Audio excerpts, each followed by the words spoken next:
안녕하십니까, 김현우입니다. 전세 사기를 막기 위한 대책이 또 나왔습니다. 지금은 전세로 들어간 세입자가 확정일자를 받으면 법적 효력이 발생하는 날짜가 다르기 때문에 일부 집주인들이 이걸 악용해서 전세계약 직후에 은행에서 담보대출을 받는 경우들이 종종 있는데요. 앞으로는 은행이 담보대출을 신청한 주택의 확정일자를 미리 확인해서 그런 대출을 거부할 수 있게 한다는 겁니다. 하지만 여전히 허점은 좀 남아있는 것 같아서요. 오늘은 이 얘기를 자세히 좀 해보겠고요. 근로자와 회사가 연봉 협상을 할 때 보통은 근로자는 올리려고 하고 회사는 인상폭을 줄이려고 하죠. 그런데 최근에 일본에서는 우리로 치면 전경련 같은 단체가 나서서 기업이 직원들의 임금을 올려야 한다고 독려를 하고 있다는군요. 우리로서는 좀 낯선 풍경이 펼쳐지고 있는 일본 얘기도 들어보겠습니다. 올해 바뀌는 세법 시행령이 어제 발표됐는데 자동차에 매기는 개별 소비세의 변화가 좀 생길 것 같습니다. 이 소식도 간단히 챙겨보겠습니다. 1월 19일 목요일 손에 잡히는 경제 바로 시작하겠습니다. 네, 경제 뉴스들 정리하는 시간입니다. 손에 잡히는 경제 박세훈 작가와 일단은 제가 함께 하겠습니다. 안녕하세요. 네, 안녕하세요. 네, 두 분은 좀 늦으시는 것 같습니다. 올림픽대로에 좀 사고가 좀 크게 났거든요. 오늘 네네. 새벽에. 그래서 도로가 일부 통제되고 있습니다. 그래서 저희 진행자랑 저희 또 서은영 기자님이 좀 늦어지고 있거든요. 청취자 여러분의 양해 부탁드리고요. 이 방향 지나시는 분들은 참고하시기 바랍니다. 네, 알겠습니다. 자, 박 작가님께서 준비한 소식부터 듣겠습니다. 네. 자동차 개별 소비세 변화가 생긴다. 네. 뭐 싸지면 좋은 것 같은데 네. 뭐가 달라집니까? 일단은 7월 1일부터인데 네. 국산 자동차에 매기는 개별 소비세 계산 방식이 좀 달라집니다. 네. 왜 국산 자동차만 바뀌느냐? 일단 지금은 개별 소비세가 어떻게 붙고 있냐면요. 국산 자동차의 경우에는 공장 출고 가격의 3.5%를 개별 소비세로 매깁니다. 네. 그리고 수입 자동차는 수입할 때 신고한 금액, 수입 원가에 똑같이 3.5%의 개별 소비세를 매기는데 근데 이 둘에 무슨 차이가 있냐면 국산 자동차의 공장 출고 가격에는요. 자동차를 만드는 데 들어가는 비용, 그러니까 제조 원가죠. 여기에다가 자동차 회사의 마케팅 비용, 관리 비용, 유통 마진 이런 게 다 포함이 돼 있는 겁니다. 네. 그러니까 최종 판매 가격에 세금이 붙는 거죠. 수입차는 수입차는 달라요? 그렇지가 않습니다. 예. 수입차는 수입 원가에 판매사의 마진은 다 빠져 있습니다. 그러니까 수입 원가에 개별 소비세를 매기고 그 다음에 판매사의 마진이 붙는 거죠. 네. 그러니까 국내 자동차 업계에서는 늘 불만이었어요. 수입차의 수입 신고 가격에는 판매 관리비, 영업이윤 이런 게 들어있지가 않으니까 과세 표준이 국산차보다 축소된다라는 겁니다. 세금을 싸게 매긴다는 거죠. 그렇죠. 그래서 아주 오래전부터 국내 자동차 업계에서 주장을 해왔던 게 뭐냐면 수입차도 국산차랑 똑같이 네. 수입 원가에 매길 게 아니라 최종 판매 가격에 개별 소비세를 매겨라. 그래야 공평하다. 이렇게 주장을 계속 해왔던 거예요. 그게 일리 있어 보이는데요. 똑같이 매겨야지. 어디에는 원가에만 매기고 예. 어디에는 뭐 마진 붙은 거에도 매기고. 예. 그러면 그 주장은 일리 있어 보이는데 다르게 매기고 있었던 이유가 따로 있는 거예요? 있습니다. 왜냐하면 개별 소비세라는 게 뭐냐면요. 네. 원래 판매 가격에 매기는 게 아니라 네. 제조 원가에 매기는 게 컨셉입니다. 이 세금 자체가. 예. 그러니 수입 원가에 개별 소비세를 매기는 게 컨셉에는 맞죠. 그러면 국내 자동차에 매기는 게 좀 이상하게 매기는 거예요? 그렇습니다. 그러면 왜 국내 자동차는 판매 가격에 매기느냐? 네. 자동차 회사의 제조 원가를 알 수가 없어서 그렇습니다. 자동차를 만드는 회사가 따로 있고요. 예. 그 자동차를 받아서 판매하는 회사가 따로 있으면 문제가 없습니다. 자동차 만드는 회사가 판매하는 회사에 판 금액, 그게 원가죠. 그게 원가죠. 거기에 개별 소비세를 매기면 되거든요. 네. 그런데 우리나라 자동차 회사들은 자기들이 만들고 자기들이 판매도 하잖아요. 네. 그러니까 제조 원가를 알기가 어렵습니다. 물론 알려고 하면 알 수도 있죠. 네. 우리나라 국세청 일 잘하는 걸로 유명하지 않습니까? 그런데 자동차 원가라는 게 자동차 모델들마다 다 다르고 같은 모델이라고 해도 부품 비용이 어떨 때는 비싸고 어떨 때는 싸고 그럴 테니까 그렇죠. 그러면 같은 자동차 모델인데 언제 만들어지느냐에 따라서 또 개별 소비 세액이 달라지는 문제가 있어요. 그리고 자동차 회사가 저희 이 자동차 만드는 데 들어간 제조 원가가 얼마입니다라고 국세청이 보고를 해도 네. 국세청이 글쎄요. 정말일까요? 하고 곧대로 믿기도 어려운 그런 구조인 겁니다. 예. 그래서 지금까지는 공장 출고 가격에 그냥 개별 소비세를 매겼던 거고요. 그러다가 이제 정부에서 국산 자동차 회사들의 여론을 좀 받아들여서 바꾸겠다라는 겁니다. 뭐 억울했었지만 이유가 있었네요. 네. 그런데 지금까지는 그렇게 못하던 걸 네. 안 해주던 걸 앞으로는 어떻게 하겠다는 거예요? 그 5월에 종합소득세 신고해 보신 분들은 아실 거예요. 기본 공제율이라는 게 있지 않습니까? 네. 이번 컨셉이 당신이 벌어들인 소득에서 이 정도는 우리가 경비로 쓴 걸로 간주를 하고 네. 소득에서 좀 빼줍니다. 물론 소득이 얼마냐에 따라 안 빼주기도 하고 업종마다 공제율이 다 다르기도 합니다만 그 개념하고 비슷하게 가겠다라는 거예요. 뭘 기본으로 빼주겠다? 그렇습니다. 지금 국세청에서 작업을 하고 있는데 네. 개별 소비세가 붙는 몇 가지 품목이 있거든요. 자동차에만 붙는 게 아닙니다. 고가의 가구, 예. 뭐 보석, 자동차 이런 거에 다 개별 소비세가 붙는데 각각의 그 업종마다 어느 정도 일종의 공제율을 정하자는 거죠. 그래서 최종 판매 가격에서 그래 자동차 같은 경우는 요 정도는 유통 마진으로 보고 가격에서 빼고 그럼 이제 제조 원가가 나올 테니까 네. 거기에 이제 개별 소비세를 매기겠다라는 겁니다. 예를 들어 자동차를 뭐 기본 공제율이 10%다. 예를 들면 이렇게 예. 잡아버리면 3천만 원짜리 차 같은 경우에는 10%인 300만 원을 제하고 나머지 금액에 이제 개별 소비세를 매기게 되는 거죠. 그러니까 실제로 원가가 얼마인지를 다 따져보는 건 아니고 그럴 순 없고 원가로 추정되는 네. 금액을 추계해서 네네. 매기겠다라는 겁니다. 다만 공제율을 어느 정도로 할지는 아직 결정이 안 됐고요. 국세청에서 지금 작업 중인데 5월 말까지는 아마 발표가 날 겁니다. 네. 그래서 바뀌는 세법은 7월 이후에 출고되는 차부터 적용이 될 겁니다. 그때부터 차를 사면 개별 소비세가 조금은 낮아질 수 있겠네요. 수도 있고요. 아닐 수도 있고. 낮아진 만큼 자동차 회사가 판매 가격을 올릴 그렇죠. 수도 있죠. 다만 이제 프로모션들을 많이 할 거예요. 아. 낮아진 개별 소비세 혜택을 누리십시오. 뭐 이런 프로모션은 많이 나올 겁니다. 네네. 아마도. 7월 1일 이후에 출고되는 차량부터 적용이 된다. 그렇습니다. 뭐 차 사실 분들은 고민이 좀 되시겠어요. 지금 살지 올해 네. 뭐 차 사려고 계획했던 분들은. 근데 아마 지금 사러 가셔도 네. 차량이 지금 출고가 잘 안 되기 때문에 이 그럼- 개별 소비세는 차량 출고 시점에 매겨지는 거거든요. 계약 시점이 아니라. 그렇습니다. 그러면 지금 출고 신청을 하고 계약을 하고 7월 1일 이후에 운 좋게 나오면 예. 그때는 조금 싸게 살 수도 있는 거고. 예. 이거는 뭐 어떻게 올해 차 사시려고 생각하셨던 분들은 조절하기가 되게 어려운. 근데 다만 이제 자동차 사러 가보시면 네.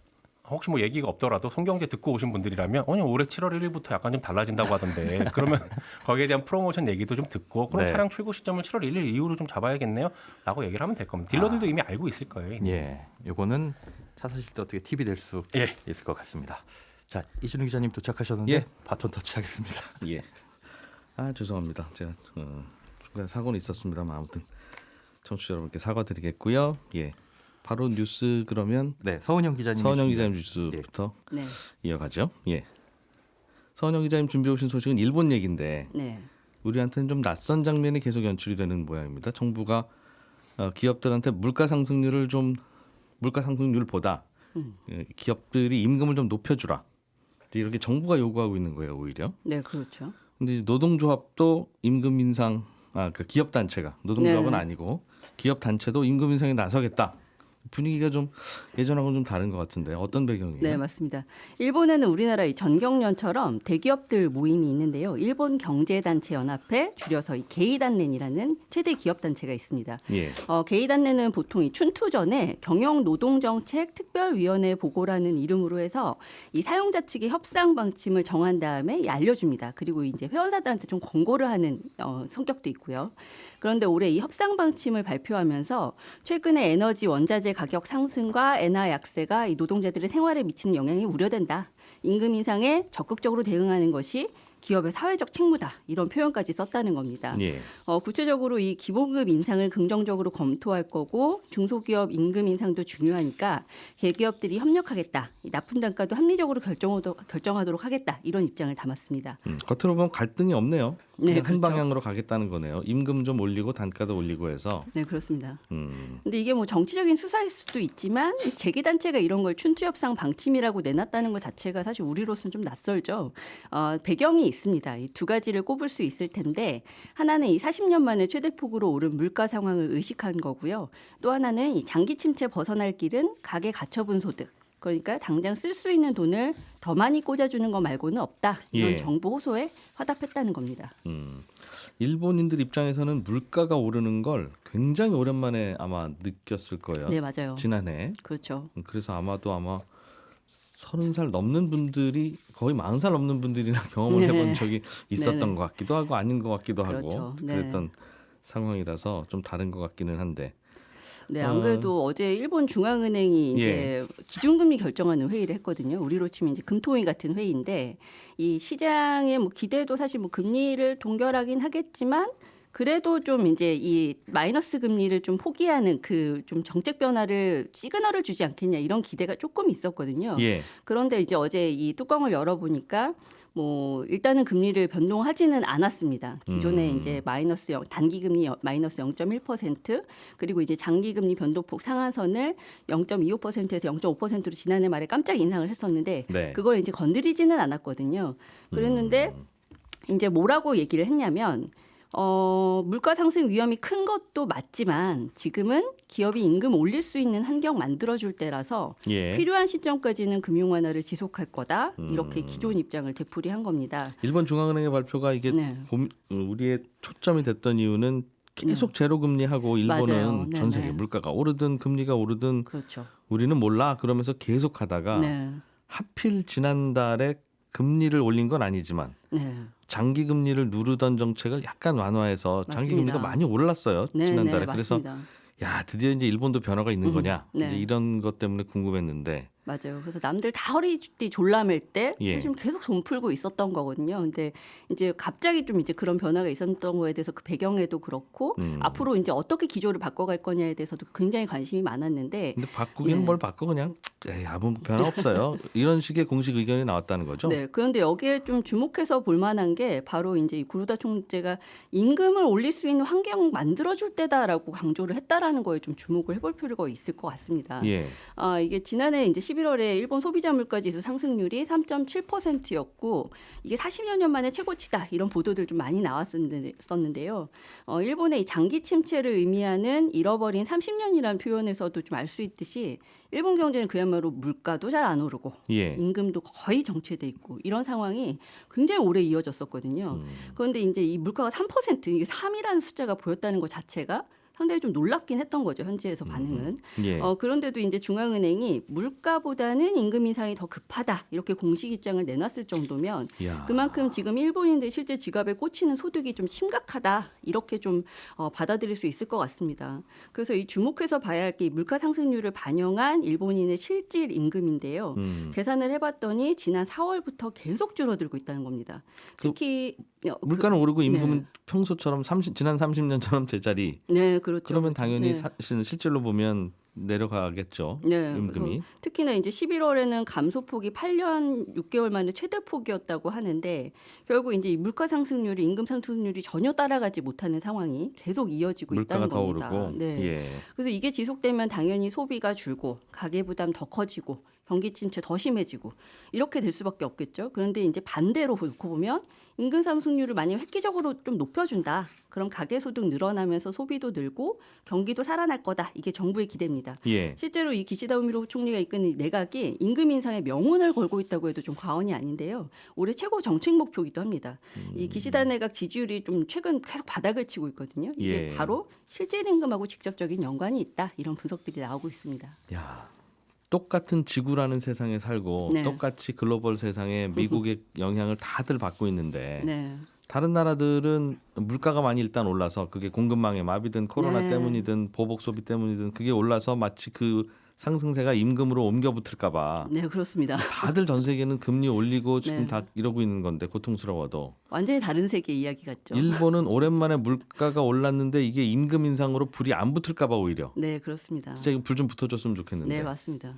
그래서 다들 임금 인상을 좀 제발 했으면 좋겠다 근데 이게 그런 분위기라는 거죠. 맞아요. 근데 이게 좀 굉장히 저는 이 기사 준비하면서 정말 낯설다라는 생각들을 좀 많이 했는데 이 정부가 나서서 임금 인상률 몇 % 이상으로 올려라 이런 얘기했다는 연초부터 이제 그런 보도가 나왔잖아요. 그게 예. 굉장히 낯설지만 일본에서는 사실 아주 뭐 낯선 이야기는 아닙니다. 이게 일본에선 정부와 노조가 함께 춘투를 벌인다고 해서 관제 춘투라는 말이 거의 고유 명사로 통하고 있거든요. 오랜만에 임금 한번 올려보자. 네, 그렇죠. 그래서 돈을 열심히 풀어서 이제 경기 활기 되찾으려고 했던 이 아베 정권에서도 매년 3% 10% 이상 임금 인상을 요구했는데 한 번도 목표를 달성했던 적이 없긴 합니다. 그래도 그래서 이번에도 좀 비슷할 거다 이런 비관적인 전망이 있기는 한데 연초부터 일본 기업들 임금 올리겠다고 하는 보도들 좀 많았던 거 혹시 기억하시는지 모르겠습니다. 그러니까 유니클로가 최대 40% 올리겠다 해서 저는 40%라니 이 숫자가 굉장히 놀라웠었는데 다는 아니겠죠. 네, 그렇죠. 예. 최대긴 합니다. 이제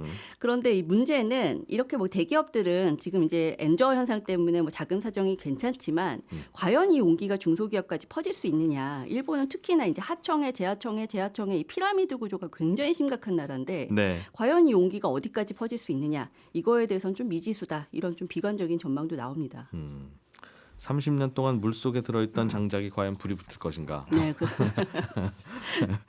좀 붙을 것 같기도 하고 아닐 것 같기도 한데 다들 이제 임금을 올리면 그게 임금이 또 물가를 올리는 악순환에 빠질까봐 걱정인데 일본은 또 임금을 올리더라도 그게 과연 네. 사람들의 소비를 자극할 수 있을 것이냐 네, 네. 걱정이다 오히려. 네, 맞습니다. 그렇군요. 알겠습니다. 김현우 소장님이 준비해 오신 소식. 네. 야 이게 참 복잡한데 전세를 들어갈 때 전세 들어가서 이사하고 정신 없는 그날 잔금도 치르잖아요. 네. 근데 그렇죠. 잔금도 예를 들면 수요일 날 치르고 네. 그런데 하필 집주인이 돈이 좀 필요한 집주인이었겠죠. 네. 수요일 날 은행에서 대출을 받아서 싹 가져가면 네. 그럼 내 전세금과 은행 대출 난 들어갈 때는 집주인이 대출 없다고 해서 들어갔는데 네. 같은 날 대출을 받아버리면 그건 세입자가 항상 피해를 보는 이제 그런 구조여서 맞습니다. 야 이거 이 위험 어떻게 좀 관리 좀 안 됩니까?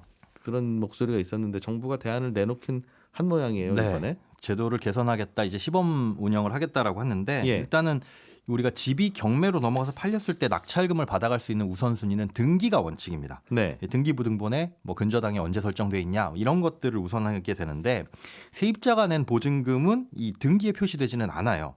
대신 이제 확정일자를 통해서 우선순위를 가르게 되는데 네. 이 등기와 확정일자의 효력 발생 시점이 달라서 지금 말씀하신 문제가 생기는 거죠. 이 등기는 접수한 즉시 그 시간부로 효력이 발생을 하는 데 비해서 네. 확정일자는 임대차 계약서만 있으면 언제든지 받을 수는 있지만 갖춰야 되는 요건이 전입신고입니다. 그러니까 예. 전입신고를 하게 된 그 다음 날 00시부터 확정일자의 효력이 발생을 하거든요. 예. 그러다 보니까 오늘 전입신고했다면은 확정일자 오늘 동시에 써도 오늘 밤 12시부터 효력이 발생을 하는 거고 예. 말씀하신 대로 그 효력이 발생하기 전에 집주인이 가서 대출을 받아버리면 대출금이 우선이 되는 그런 상황이 발생을 하는 거죠. 물론 집주인은 대출 신청은 그날 해서 그날 나오지는 않는데 그렇겠죠. 오래전에 대출 신청을 해놓고 네. 이날 내가 받아가겠습니다. 네. 만약 전날 받아가면 세입자가 하루 전이나 당일날 등기부등본 띄워보고 이거 뭡니까? 무슨 은행에서 대출 받으셨네요? 그렇죠. 이럴까봐 네. 그날 받으면 네. 문제가 생긴다는 거죠 세입자한테. 맞습니다. 그래서 그런 문제 해결하기 위해서 앞으로는 은행이 대출 심사를 할 때 확정일자가 있다 그러면 대출이 안 되도록 혹은 대출 그 규모를 줄이도록 한도를 줄이도록 정부의 관련 전산망을 네. 은행이 확인할 수 있는 시스템을 마련하겠다 이렇게 밝혔습니다. 그게 무슨 말이죠? 그러니까 확정일자를 은행이 실시간으로 확인할 수 있도록 한다는 건데 그러니까 집주인 통장에 돈 대출금 꽂아주기 전에 네. 이 돈 집이 쏘기 엔터 누르기 전에 네. 은행원이 그 집에 혹시 오늘 세입자 들어오신 기로 한 거 없나 확인해보고 그렇습니다. 없으면 눌러주고. 네. 있으면 그만큼 대출 한도를 깎고 예. 그 말인즉슨 세입자가 확정일자를 받으려고 신청을 했는지 예. 요거를 살펴봐야 되는데 사실 이게 지금도 실시간 확인은 안 됩니다. 안 되고 이걸 어떻게 확인할 수 있도록 한다는 거냐? 부동산 거래관리 시스템이라고 있어요. 예. 영어 약자로는 RTMS라고 하는데 여기서도 주민센터에 우리가 확정일자를 받고 이렇게 되면 여기에 이 자동으로 그 내역이 신고되는 건 아닙니다. 네. 아니고 여기서 확인할 수 있는 건 우리 전월세 신고제 있잖아요. 임대차 계약을 맺고 그걸 신고를 하게 되면 그때 임대차 계약서를 첨부하게끔 돼 있습니다. 네. 그러면 자동으로 확정일자가 부여가 되거든요. 그러니까 예. 전입신고를 하지 않았더라도 예를 들어 2월 5일 날 내가 이사를 가는데 지금 임대차 계약서를 집어넣고 신고를 하게 되면 확정일자는 일단 부여가 되는 겁니다. 예. 그런데 확정일자가 효력이 발생하는 시점은 나중에 가서 전입신고 한 2월 5일 밤 12시부터겠죠. 하여간 이사하는 날 전입신고도 하고 이렇게 확정일자도 다 받아야 되는 거죠. 그렇죠. 그런데 이제 확정일자 먼저 받아놓는 거죠. 임대차 예. 계약서를 먼저 쓰게 되면.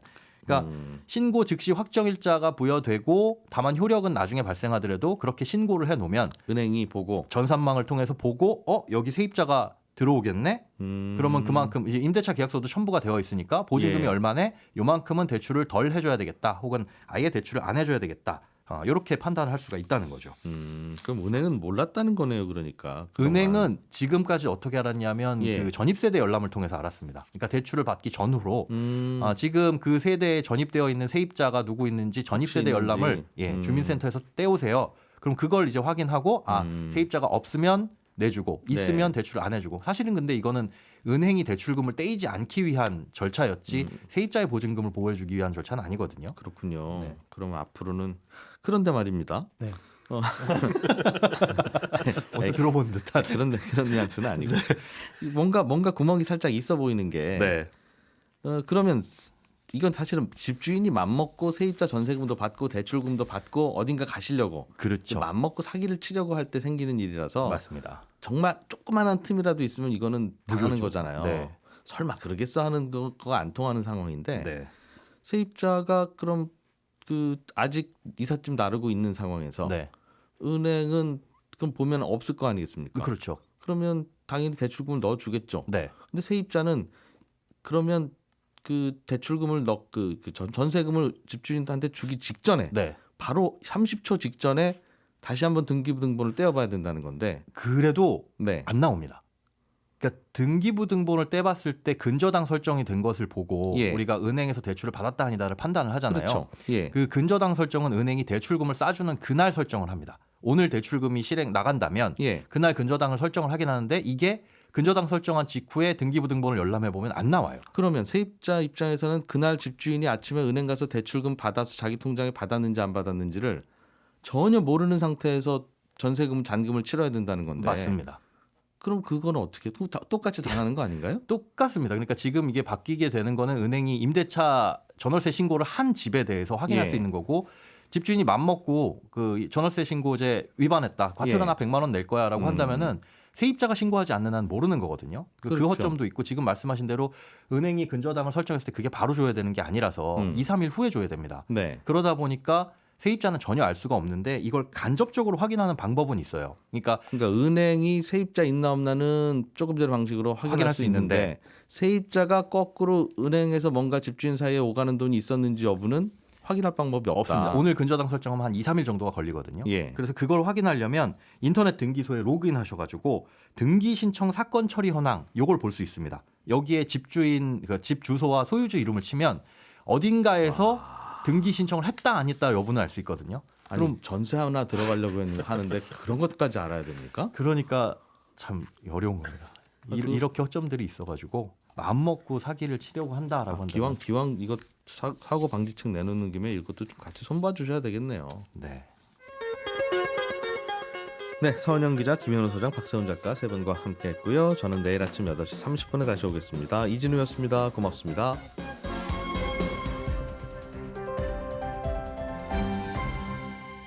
경제를 생각하는 사람들의 즐거운 습관. 이진우의 손에 잡히는 경제.